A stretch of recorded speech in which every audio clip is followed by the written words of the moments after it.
Hello friends, this is Jalpesh here and welcome again to my channel Code with JV. So recently Microsoft has released a new version of C# called C# 10 and there are lots of new features introduced with C# 10. So I am going to create a C# 10 feature video series and this video will be a part of that, and this will be a part 1. So in this video we are going to talk about the file scoped namespaces in C# 10. So first we understand the traditional way of C# namespaces, that is called Block Scoped Namespaces. Then we are going to understand what is File Scoped Namespaces and see what are the things available for C# 10. And then we are going to see the limitations of C# 10 File Scoped Namespaces. So let's get started. So without wasting time, I am going to directly jump into the Visual Studio, and from here I am going to create a new project and I am going to create a console app. So I am going to create a console app here and click next. It is there in GitHub, so all good. And I am going to use the .NET 6.0 version. Okay, so it has created the console app. Before moving further into this video, I request you that if you haven't subscribed to my channel, then please do subscribe to my channel because it gives me more motivations to create videos like this. So now let's directly jump into the topic itself. So what I want to do here is I want to create a model folder. So what I am going to do is I am going to create a new folder here that is called models, right? And in that I am going to create a new class. So it is going to create a new class and I am going to call it employee. So here you can see it has created a class, and here you can see it is showing us the traditional way of creating a namespace. So this is called a Block Scoped Namespace, where you have a namespace block, and here the benefit of the Block Scoped Namespace is you can create as many as namespace like this, right? And you can create classes there also, right?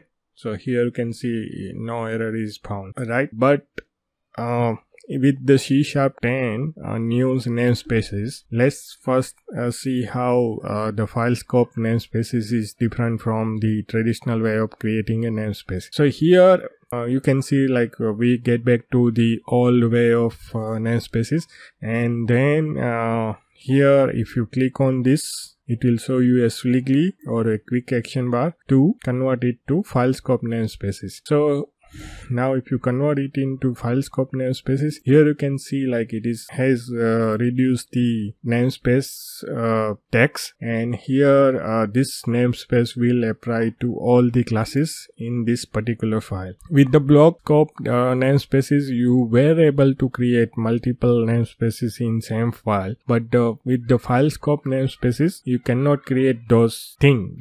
This namespace will apply to whole employee file, right? So even if you create new class, it will be same for that customer class also. But if you try to create namespace, new namespace, it will give you error. Here you can see it is giving me error. That is because we have enabled the file scoped namespaces, and you cannot have multiple namespace when you use the file scoped namespace. That is the difference. So the only benefit of file scoped namespaces is we don't have to write the blocks for that, and 90% of the your classes are having single namespace for a file. So at that time we don't need to create the indentation and everything, because this will automatically determine those stuffs. Okay, so now if you want to convert all your namespaces or your preferences, then you can click this and create a new editor config. It will create a config file